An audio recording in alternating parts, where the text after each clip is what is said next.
마태복음 13장 31절에서 33절 말씀. 또 비유를 들어 이르시되 천국은 마치 사람이 자기 밭에 갖다 심은 겨자씨 하늘 같으니 이는 모든 씨보다 작은 것이로되 자란 후에는 풀보다 커서 나무가 되매 공중의 새들이 와서 그 가지에 깃들이느니라. 또 비유로 말씀하시되 천국은 마치 여자가 가루 서말 속에 갖다 넣어 전부 부풀게 한 누룩과 같으니라. 아멘.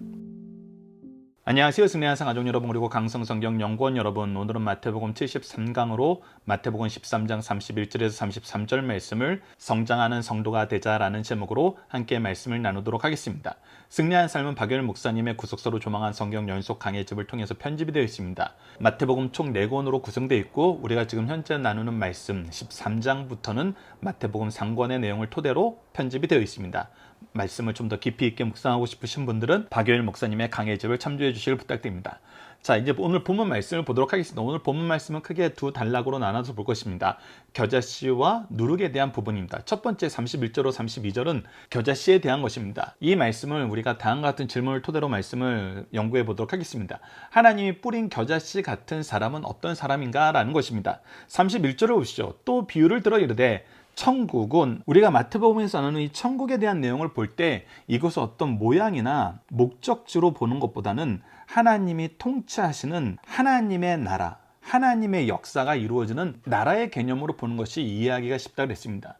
그래서 오늘 본문 말씀을 보면 천국은 뭐라고 얘기하냐면 마치 사람이 자기 밭에 갖다 심은 겨자씨 하나알 같으니라. 이 씨가 하나님의 나라라는 거예요. 이 씨가 근데 어떤 모습을 하기에 하나님의 나라라고 얘기하는가 라고 32절을 보니까 이는 모든 씨보다 작은 것이로되 자란 후, 너무나 작은 것이었어요. 너무나 볼품없는 거였어요. 근데 자란 후에는 어떻게 됐냐면 풀보다 커서 나무가 되며, 즉 풀의 씨보다 작은 이 겨자씨가 나중에는 이 씨에서 나온 결실을 봤더니 씨앗 상태에서는 풀보다, 꽃보다 작은 씨였는데 커 보니까 나무가 되어 있다는 거예요. 이 풀보다 훨씬 커졌다는 거예요. 그래서 자기 혼자만 쓰는 것이 아니라 무엇을 보여주냐면 공중의 새들이 와서 그 가지에 깃드느니라. 즉 많은 생물들이 와서 그 안에서 평안을 누리는, 삶을 누리는 모습을 보여준다는 거예요. 그래서 나무가 주는 이 풍성함에 대해서 우리가 다니엘서 4장을 통해서 확인할 수 있는데, 하나님께서 느부갓네살을 크게 하셔서 세상 끝에서 보일 만큼 큰 나무로 만들어서 거기에 많은 생물들이 그 나무를 기대어서 살 수 있게 했어요. 오늘 본문 말씀처럼 공중의 새들이 그 가지에 깃들기도 하고 동물들이 그 아래에서 그 나무의 결실을 먹으면서 같이 살게 돼요. 우리가 겨자씨 같은 삶을 산다는 것은 무엇이냐면, 우리가 굉장히 비천했지만, 우리가 아주 볼품없이 작았지만 하나님의 은혜로 크게 성장하여서 많은 사람들을 복되게 하는 삶을 사는 것이 바로 천국의 삶이라는 거예요. 우리를 통해서 이루시고자 하시는 천국의 모습이라는 것입니다. 하나님의 통치의 통로들이, 통치의 도구들이 하나님의 통치를 세상에 선언하는 하나님이 세우신 왕들의 모습이 어떤지를 우리에게 가르쳐 준다는 거예요. 우리가 함께 묵상할 말씀을 통해서 이 부분을 좀 더 보도록 하겠습니다. 우리가 얼마나 작은지에 대해서 우리가 예수님의 모습을 보면 잘 이해할 수 있습니다. 우리가 요한복음 1장 41절에 빌립이 나다니엘에 가서 우리가 메시아를 보았다, 근데 그분이 나사렛 출신이다 라고 얘기했을 때 뭐라 그래요? 나다니엘이 이르되 나사렛에서 무슨 선한 것이 날 수 있느냐? 빌립이 이르되 와서 보라. 정말 아무 선한 것도 날 수 없는 비천한 존재라는 거예요. 아주 낮은 곳에서 온 분이라는 거예요. 그런 사람들은 한계가 있다는 거예요. 태생적인 한계가 있고 환경적인 한계가 있다는 거예요. 그래서 기대할 수 없다는 거예요. 근데 기대하지 않은 곳에서 어떤 일이 일어나요? 이 세상이 깜짝 놀라고 경험하지 못한 놀라운 역사가 일어나는 거예요. 구원의 역사가 일어나고 있는 거예요. 계속해서 사도행전 2장 7절 봅시다. 다 놀라 신기하게 여기 이르되 이 말하는 사람들이 다 갈릴리 사람이 아니냐? 예수님만 그렇게 된 것이 아니라 예수님의 제자로 이 갈릴리 출신 사람들도 하나님이 보시기에 놀라운 역사를 이루는 사람이 됐던 거예요. 아주 작은 자였지만 하나님께서 크게 쓰셨다는 것입니다. 그리고 이 작은 것이 얼마나 큰 능력을 이루는지 우리가 마태복음 17장 20절에서 이 겨자씨만한 믿음이라는 것을 통해서 하나님께서 일을 하시는데 쓸 수 있는 일꾼, 쓰시기를 기뻐하는 일꾼의 모습이 무엇인지 우리에게 단정적으로 보여줍니다. 이르시되 너희 믿음이 작은 까닭이라 진실로 너희에게 이르노니 만일 너희에게 믿음이 겨자씨 한 알만큼만 있어도 이 산을 명하여 여기서 저기로 옮기라 하면 옮겨질 것이요 또 너희가 못할 것이 없으리라. 그러니까 이 겨자씨 한 알만큼의 믿음, 작지만 확실한 믿음, 하나님이 우리에게 주신 믿음, 하나님의 씨로서의 믿음, 이것은 아무리 작아 보여도 하나님의 놀라운 역사를 이루는 통로가 된다는 거예요. 하나님이 쓰시는 일꾼이 된다는 것입니다. 그래서 작은 것이라고 우리가 무시해서는 안 돼요. 예수님께서도 오병이어의 기적을 이룰 때 어떻게 하셨어요? 작은 아이의 도시락 하나, 이것이 무슨 일을 할 수 있겠습니까? 이걸로 뭐가 되겠습니까? 라고 제자들이 갖다 줬는데 그것이 하나님 앞에 쓰이길 기뻐하는 그 작은 마음 하나, 그것을 통해서 하나님께서 얼마나 큰 일을 이루시는지 예수님이 직접 보여주셨어요. 그리고 우리에게 계속 말씀하시는 것입니다. 하나님이 주셨던 그 씨로서 아주 작은 것이라도 하나님은 그것을 통해서 하지 못할 일이 없게 만드신다는 거예요. 모든 사람들을 축복하게 만드는 놀라운 역사를 이루어준다는 것입니다. 계속해서 에스겔 17장 23절을 보시다. 이스라엘 높은 산에 심으리요 그 가지가 무성하고 열매를 맺어 아름다운 백향염이 될 것이요 각종 새가 그 아래 깃들이며 그 가지 그늘에서 살리라. 그래서 하나님이 쓰시는 일꾼들이 하나님의 복을 세상에 어떻게 전해주는지 말씀을 통해서 계속 보게 하세요. 또 이 부분을 우리에게 잘 보여준 사람 중에 한 사람은 바로 솔로몬입니다. 솔로몬이 하나님의 말씀대로 살 때, 하나님께서 주신 지혜로 하나님의 백성을 위해서 삶을 살 때, 그가 하나님이 주신 기회를 하나님이 기뻐하시는 모습을 쓰려고 했을 때 이스라엘 백성들만 복을 받은 것이 아니라 많은 군왕들이 솔로몬의 지혜를 듣고 이 복을 누리고 싶어서 얼마나 많이 찾아와서 얼마나 많은 교류를 이루어 나갔습니까? 이것은 솔로몬에게서만 보여주는 것이 아니에요. 현대에서도 우리가 교회를 볼 때 이것이 일어난 걸 볼 수 있어요. 우리가 종교개혁 이후에 개혁신학을 중심으로 한 교회들이 이 사회에서 어떤 역할을 했는지 보십시오. 말씀을 번역하면서 언어를 가르쳐서 말씀을 보게 하려고 학교를 열었어요. 학교 교육을 무상으로 진행하기 시작했어요. 민간 학교들이 생겨나기 시작했어요. 그래서 많은 사람들이 그를 깨우쳐 하나님의 말씀을 보면서 그 복을 누리고 그 복을 전하기 위해서 교회도 세우고 여러 가지 사회 봉사기관도 세우고 항상 덕을 이루는 일에 최선의 삶을 살았어요. 그래서 예수님처럼 천국 복음을 선포하고 말씀을 가르치고 연약한 자를 돌보는 것을 이 기독교인들이 교회를 중심으로 얼마나 많은 일을 해나갔습니까? 우리나라에 들어왔던 선교사님들도 보세요. 선교사님들이 하셨던 일들을 보세요.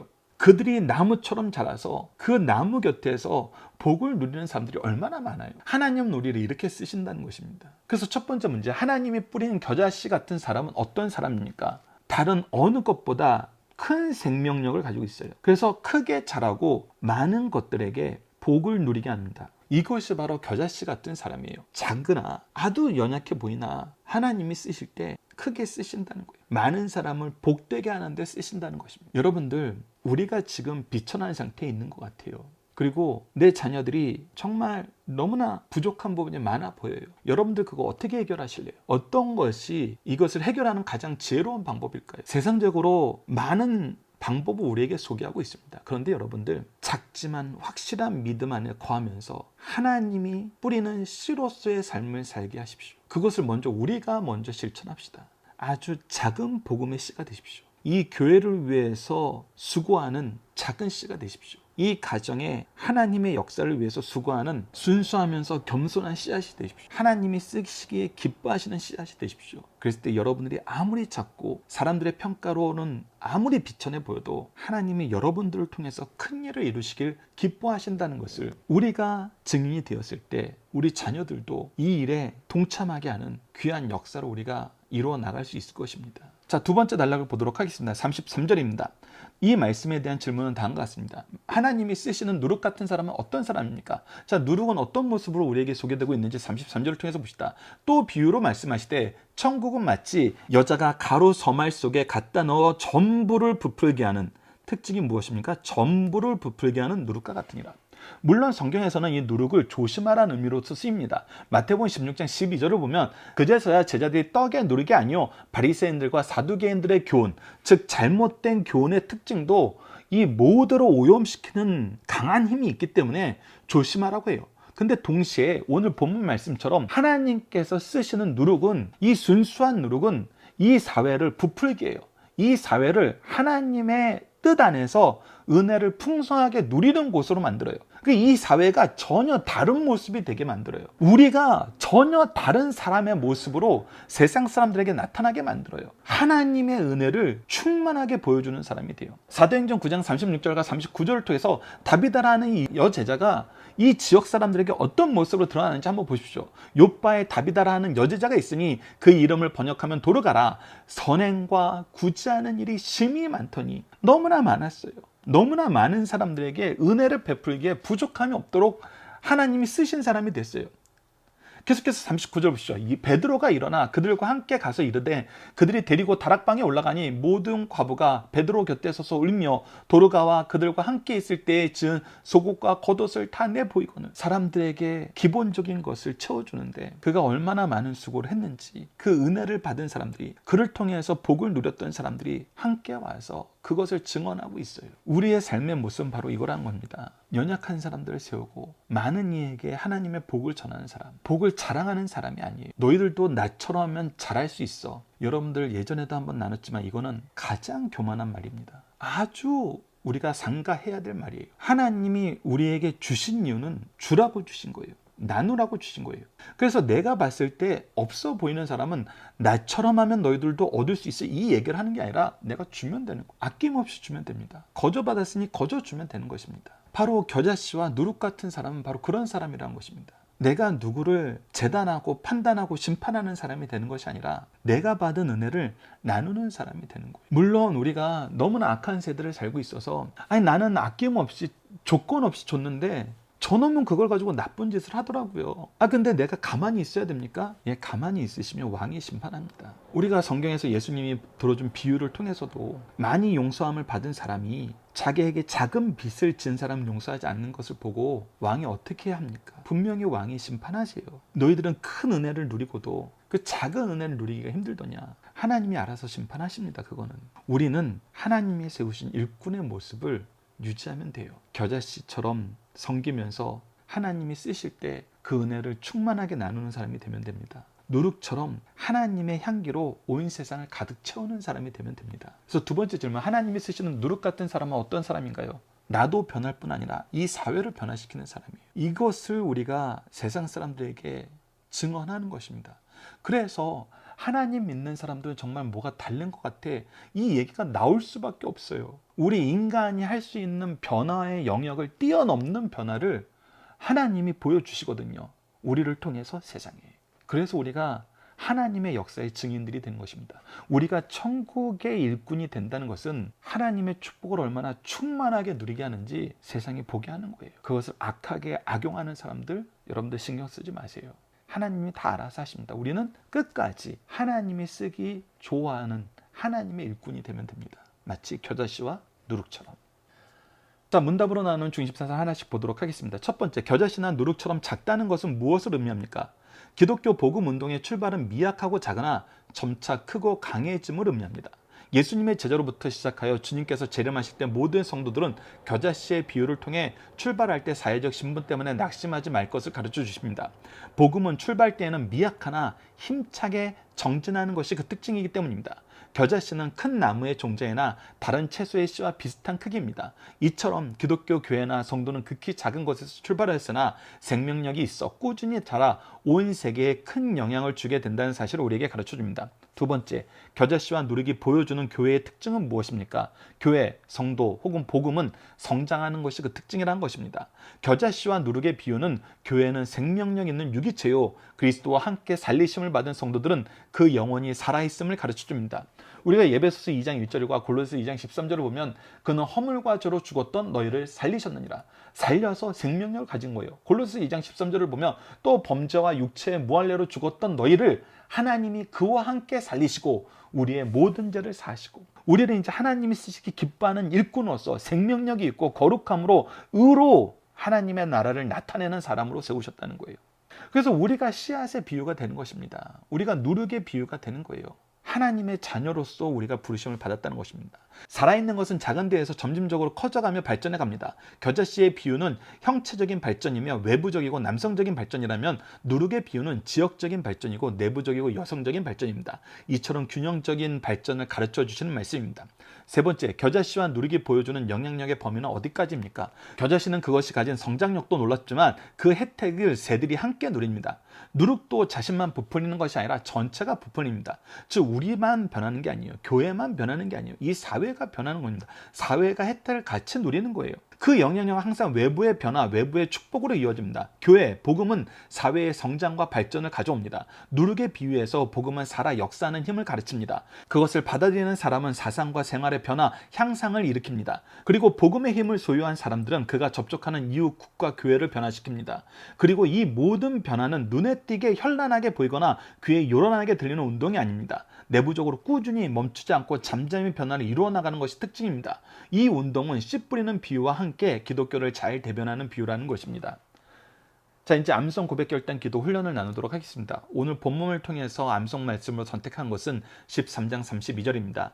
이는 모든 씨보다 작은 것이로되 자란 후에는 풀보다 커서 나무가 되매 공중에 새들이 와서 그 가지에 깃들이느니라. 아멘. 오늘 본문 말씀을 통한 믿음의 고백과 결단은 다음과 같습니다. 우리가 복음의 역사에서 생명을 누리고 하나님의 은혜 안에서 성장하여 많은 사람에게 복음의 맛, 천국의 평화를 나누는 삶을 살게 하여 주소서. 이제 함께 기도하는 시간을 갖도록 하겠습니다. 이 기도 훈련은 기도가 아직 어려운 분들을 위해서 준비한 것입니다. 기도를 할 때는 다음과 같이 5단계를 통해서 우리가 훈련을 하고 있습니다. 첫 번째는 구속의 역사에 나타난 하나님을 배우고 고백하는 것입니다. 두 번째는 우리를 위해서 먼저 행하신 일을 감사하고, 세 번째는 하나님의 뜻을 따르지 못함을 회개하고, 네 번째는 주님 뜻 이루는 데 쓰임받도록 도우심을 간구하고, 마지막으로는 구속을 이루신 예수님 이름으로 기도하는 것입니다. 오늘 본문 말씀을 통해서 이렇게 기도합시다.